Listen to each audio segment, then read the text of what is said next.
Hi friends, அஸ்ஸலாமு அலைக்கும். Welcome to Asma Rabbani சமையல். நம்ம ஈஸியான முறையில் இறால் வடை எப்படி செய்யலாம்னு பார்க்கலாம் வாங்க. ஃபஸ்ட்டு ஒரு வானொலியில் எண்ணெய் தேவையான அளவு ஊற்றி, ரொம்ப ஊற்ற கொஞ்சம் லைட்டாக ஊற்றணும். வெங்காயம், தேங்காய், பச்சை மிளகா போட்டு நல்லா பொன்னிறமாக ஆகுறதுக்கு நல்லா ஃப்ரை பண்ணணும்.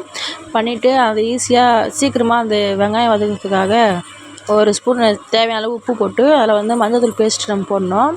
போட்டு நல்லா பொன்னிறமாக நல்லா வதக்கிட்டு தேவையான அளவு நம்ம காரம் போடணும்.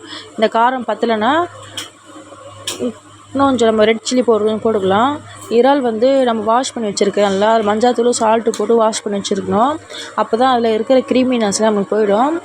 நல்லா இறால் வதக்கிட்ட அப்புறம் தேவையான மஞ்சாத்தூள் இல்லை சில்லி பவுடர் போட்டு கொத்தமல்லி தழை போட்டு நல்லா ஃப்ரை பண்ணிவிட்டு, நமக்கு விருப்பம் இருந்தால் பட்டை லவங்கம் போடலாம். விருப்பம் இல்லாதவங்க போட தேவையில்ல, அது ஆப்ஷனல் தான். அது நல்லா ஃப்ரை பண்ணிட்டு இறால் இருக்கிற தண்ணியெலாம் சுண்டுற அளவுக்கு நல்லா ஃப்ரை பண்ணிடணும். நெக்ஸ்ட்டு மிக்ஸி ஜாரில் ஃபஸ்ட்டு நம்ம இதை அரைச்சிக்கணும். ஃபஸ்ட்டு நான் என்கிட்ட 2 மிக்ஸி ஜார் இருக்குது.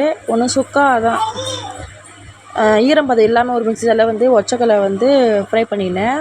நம்மக்கிட்ட இறை நிறையா போடணும். ஒச்சக்கல்லை பவுட்ரு கொஞ்சம் கம்மியாக போடணும். நான் 100 கிராம் எடுத்துருக்கேன் ஒச்சக்கல்லை. நல்லா சுக்கா மிக்ஸியில் அரைச்சிட்டு இதில் கொஞ்சம் கொஞ்சமாக இந்த மாவில் போட்டு பிசைஞ்சிடணும். அப்படியே மொத்தமாக கொட்டிட்டா அது நம்ம தண்ணி ஈரப்பதம் விட்ரும். அதனால் கொஞ்சம் கொஞ்சமாக போட்டு பிசைஞ்சினா கொஞ்சம் நம்மளுக்கு கெட்டியாக வரும். இது பிசைஞ்சிக்கினேன். ஒரு தவாவில் இதுக்கு எண்ணெய் நிறையா ஊற்றணும். அப்போ நல்லா பொரிஞ்சு வரும். அது ஊற்றிட்டு அதில் அந்த வடையை மசாலா நல்லா தட்டி இதில் போடணும். வடை மாதிரி போட்டாக்கா நல்லா சிம்லேயே வச்சு பண்ணணும். இல்லை நம்ம ஹை ஸ்பீடில் வச்சாக்கா தீஞ்சிடும். அது சிம்லேயே தான் வச்சு பொரிஞ்சா நல்லா உள்ளெலாம் நல்லா நம்ம பொரிஞ்சிடும். இது பசங்களாம் ஹெல்த்தி. இது நீங்களும் செஞ்சு வீட்டில் பாருங்கள்.